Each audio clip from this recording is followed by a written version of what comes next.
At nakatulog nga ako mga mare pagkatapos ko masikaso yung aking bunso. Kagising ko nga ay namalengke agad ako at ito na nga yung aking ihahanda sa aming pananghalian. Hinugasan ko nga lang muna itong aking mga napamalengke. Minarinate ko nga muna itong karne dahil ang luto nga na gagawin ko dito ay pork steak. Nilagyan ko nga lang din ito ng kaunting toyo, hindi toyo ko mga mare dahil kaunti. Madami kasi tayong toyo mga mare hala kaway Batanggenya Muna naman ay pinigaan ko nga lang ito ng 2 kalamansi. Pagkatapos ko nga ma-marinate itong karne ay naghiwa-hiwa na nga din ako nitong bawang at sibuyas. Kaya nga naghihiwa ko ng sibuyas mga mare, napapaluha talaga ako. Napapaluha talaga kasi ako sa mamahal ng mga bilihin ngayon.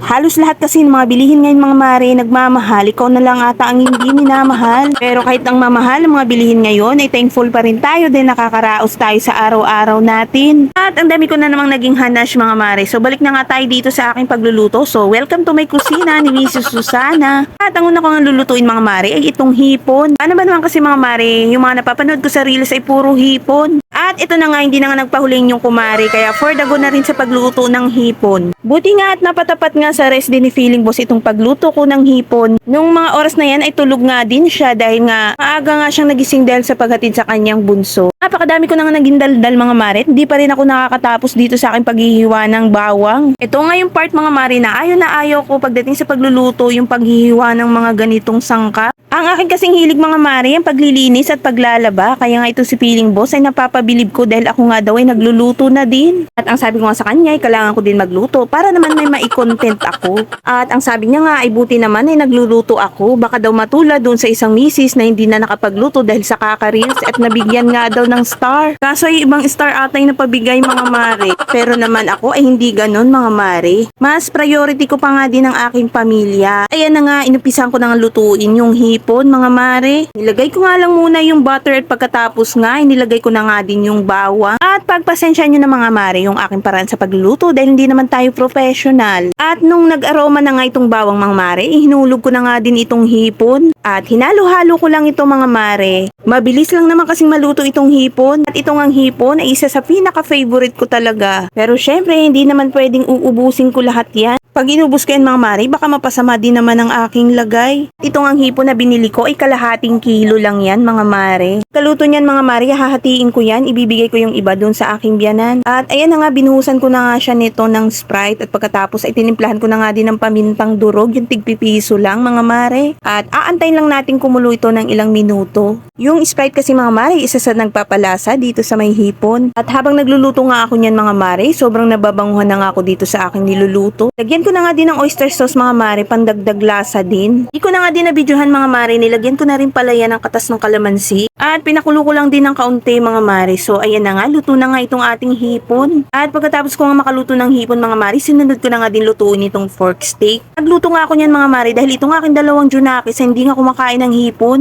Dahil nga ang hipon daw ay ipis sa dagat. Ewan ko ba dito sa aking mga junakis may nalalaman pang ganun mga mare. Sa mga ulam nga na to ay sigurado taubang ating kaldero.